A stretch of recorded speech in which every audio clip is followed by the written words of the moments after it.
What's going on, everyone? Today we are taking a look at a new portable power station. This is the Abok Ark 3600. Taking a look at some of the specs, this has a 3,840 watt hour LiFePro4 battery, a 3,600 watt power handling, a 2,000 watt solar charging input, UPS function with a 10 millisecond switchover time, and weighs 92.5 pounds. Taking a look at the power station itself, this is definitely a nice and modern looking power station. I love the tall and slim form factor, as you could just tuck this away in the corner and it's not going to take up too much floor space. Coming to the side, you have your Abok logo, and then up top you have a large vent. There's one on this side and one on the other side, so you should get a lot of passive cooling right there. Up top you have two handles which make it very easy to carry. Right here in the back, you have a rubber stomper. So if you want it, you could just tip it over like this and place it on the ground and use it that way. And then right over here, you have another handle. And this is also a telescoping suitcase handle like that. Right here at the bottom, you have two good size wheels. So instead of having to lift this around, you can just take it out of the car, wherever you're going to put it on the ground, take out the handle, and move it around much easier like this. So definitely a big fan of that. And then when you're done with it, just click the button and it'll stow away just like that. Taking a look at your ports, you have two USB-A ports, and these are both Quick Charge 3.0. A total of 4 USB-C ports. One of these 100 watts, and then 3 of these are 20 watts. Definitely a lot of USB ports and more than most other power stations. So if you have a lot of tech, you can be able to charge this directly from the power station very easily without having to bring a separate adapter or anything like that. Right here in the middle, you have two DC barrel ports. Over here on this side, you have your car cigarette adapter port. Over here, you have another DC output that can put out 12 volts, 25 amps. And then coming right here at the bottom under this flap, this is where you have all your AC charging ports. And as you can see here, you have a total of 4 20 amp AC ports. And then over here, you also have a 30 amp port as well. Flipping the power station around, you have a built-in light, and this has high mode, SOS, and strobe modes. And then coming down here, you have your inputs. You have your AC input. You have your DC input, which can take 12 volts to 160 volts. So you can use both regular solar panels or higher powered rooftop panels. And then over here, you have your overload protection button. That's your ports right there.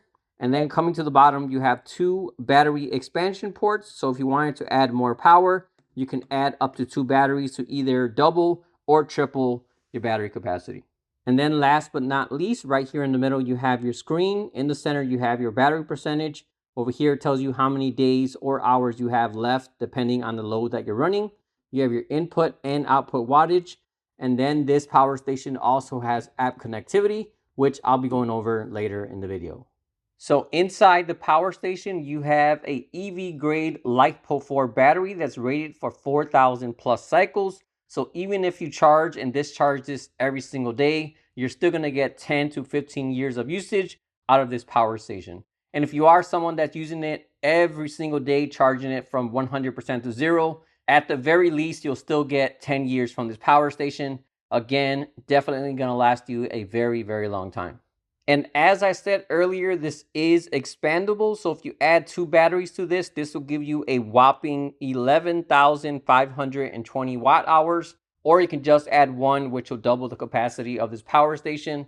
And one thing I really like about having that expandability option is this gives your system a lot more flexibility. So if you're going to use it at home, you could have the expansion batteries connected. And then if you want to use it in the yard or camping somewhere else away from home, you can either take the power station by itself or also take one or both batteries. And then if you're moving them, this is also going to make it easier as well. This is 90 something pounds on its own. So if it was 11,000 watt hours, this would probably be closer to 200, 300 pounds, which is going to be nearly impossible to move on your own. But since it's broken up into power station and expansion batteries, that makes it a lot more easier to manage.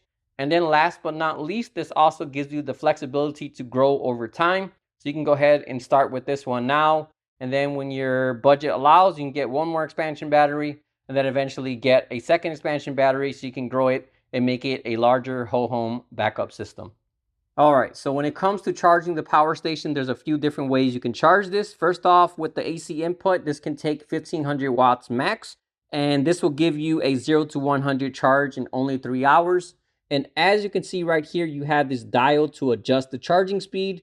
This is very, very convenient. I love this a whole lot better than having to dig through a app, or in some cases, some power stations just charge at their max speed and you're not able to adjust that.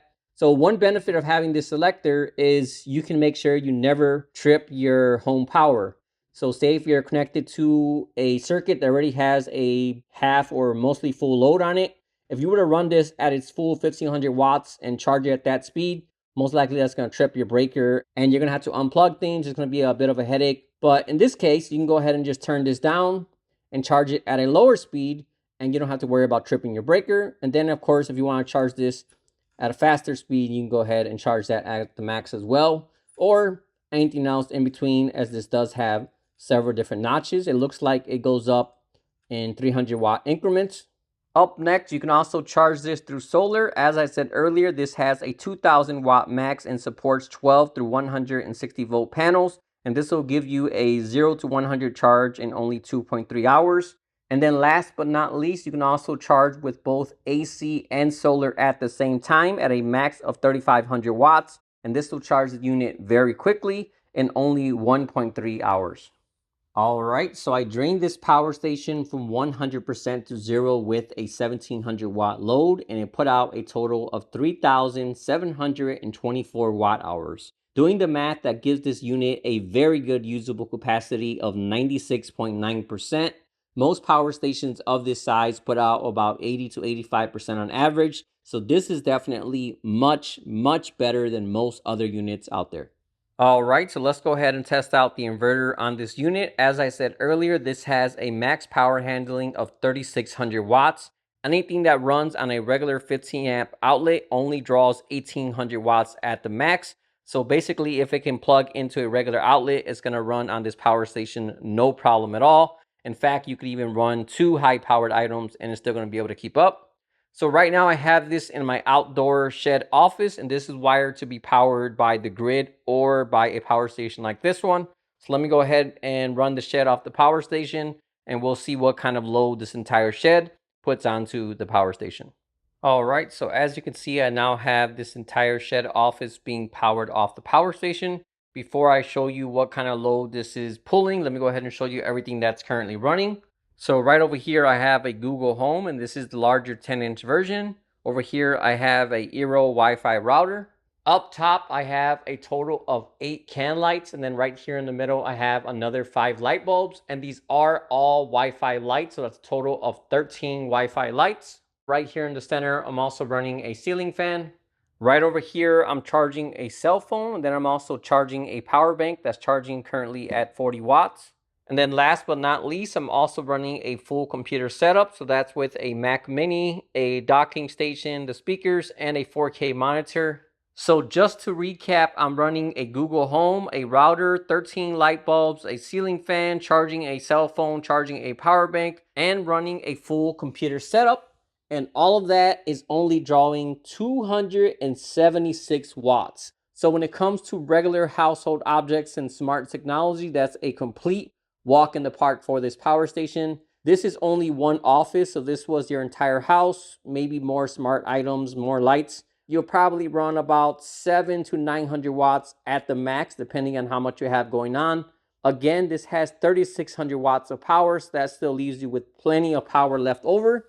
Right over here, I have an air conditioner, and this is a 12,000 BTU air conditioner. So one of the main reasons why people get power stations is to get through power outages, whether that be in the summer or winter. So if it's in the summer, you're going to need to run an AC. So let me go ahead and switch this on, and we'll see how much power that adds to the overall load. All right, so I've had the air conditioner on for a few minutes now. It's set to the highest mode possible with the lowest temp as well. This is an inverter-based air conditioner, so it's going to draw much less compared to your old-fashioned air conditioner that draws a lot more power at all times. This basically is a variable output. Depending on how much cooling is needed, it'll ramp up and down to give you the most energy-efficient solution possible.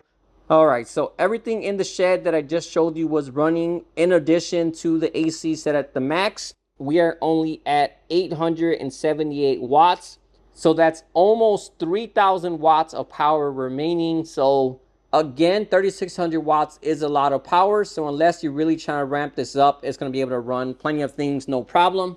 As you can see here with the current load, it's going to be able to run all of that for about 4 hours. As I said earlier, the air conditioner does ramp up and down as it cools the rooms. And then like I said earlier, you can also add expansion batteries to double or triple that runtime as well. All right, so right here I have two 1500 watt heaters just to see how high we can drive this power station. Again, everything in the shed plus the air conditioner is still on. So now that's the shed, air conditioner, plus one heater running. Let's go ahead and see what kind of power this draws. Climbing up to about 2,100 watts now, 2,400 watts, close to 2,500 watts. And this is set at the highest mode on the heater. And it looks like we settled about 1,980 watts. And one thing I noticed is this power station is also very quiet as well. The fan didn't kick on till around 2,000 watts, but even though the fan is on, it is very, very quiet. As I showed you earlier, it has those two large vents at the side, so I'm sure that's also helping it out. So we settled right under 2,000 watts for the heater, air conditioner, and the shed. Let's go ahead and turn on the second heater. As you can see, it's also on its highest mode. Now running 2,800 watts, 29, 30, 31, climbing up to about 35 now. All right, so it looks like we settled at about 3,300 watts. So that's two heaters on the highest mode.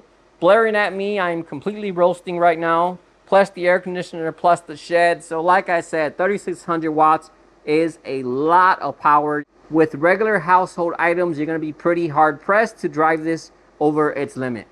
So besides technology, heaters, and air conditioners, this is also going to be able to run electric cooktops, microwaves, power tools, or like I said earlier, pretty much anything that plugs into a regular 120 volt outlet. And then in the front, you also have that 30 amp outlet. So if you have something that needs more power, you're also going to be able to run that off of this power station, including running your entire RV off just the power station. As I said earlier, this does have a built-in UPS, so if you do have a power outage, this is going to give you uninterrupted power to your fridge, CPAP machine, computers, Wi-Fi routers, and more. Overall, this is going to be great for home backup power, outdoor events, road trips, camping, or pretty much any other situation where you might need portable power. All right, so taking a look at the app, this is what it looks like, and this is a Bluetooth or Wi-Fi app, so you can connect to the power station if you're in front of it, or you could be down the block at the store or even across the world and still connect to the power station from Wi-Fi. So you have your battery percentage, your time remaining based on the load you currently have. You have some toggles where you can turn things on or off, such as USB output, AC output, and then down here at the bottom you have your controls for your LED light. Going into the settings right here, you have energy management. This is not something I've seen on any other power station. So you have your discharge lower limit. So if you don't want it draining all the way to zero, say if you want it to stop at 20%, you can go ahead and set that. So as soon as the power station gets to 20, it'll go ahead and disable the output so you can keep that battery power in there. And then you have your AC charging limit. So you can go ahead and set it to what percent you want it to stop at. So if you don't want it to charge to full 100%, maybe you want it to stop at 60, 70, 80, you can go ahead and program that so it'll stop automatically. You have your charging settings. And in here you have your AC silent charging. You have your AC booking charging, which is setting a schedule for the charging. You have your DC input type. And then you have your maximum charging current setting. Standby time, so basically when there's no load, you could set it to stay on for a certain amount of time. So you can have it to stay on always, never turn off, or 8 hours, 16 hours, 24 hours. You can set them individually, or you can set for the whole entire machine. And then down here you have your network configuration, firmware upgrade, and fault log. So a good amount of options and customizations here from the app. Overall, a simple but very well laid out and easy to use app. So I know a lot of people get nervous when it comes to storing large batteries like this in their house, but rest assured you don't have anything to worry about, as this does have an advanced BMS. This continuously monitors and protects the power station from overvoltage, short circuits, temperatures, and many other things as well. Overall, this is definitely a solid power station. It feels well made, it performs well, and best of all, it's also very affordable as well. All in all, if you happen to be shopping for a mid to large size power station, I would highly recommend this one here, which again is the Abok Ark 3600. If you would like to purchase or get more information, I'll also have the link in the description as well. All right, well, that about wraps up this video. As usual, if you have any questions at all, feel free to drop me a comment and let me know. Otherwise, thanks for watching, and I'll see you all next time.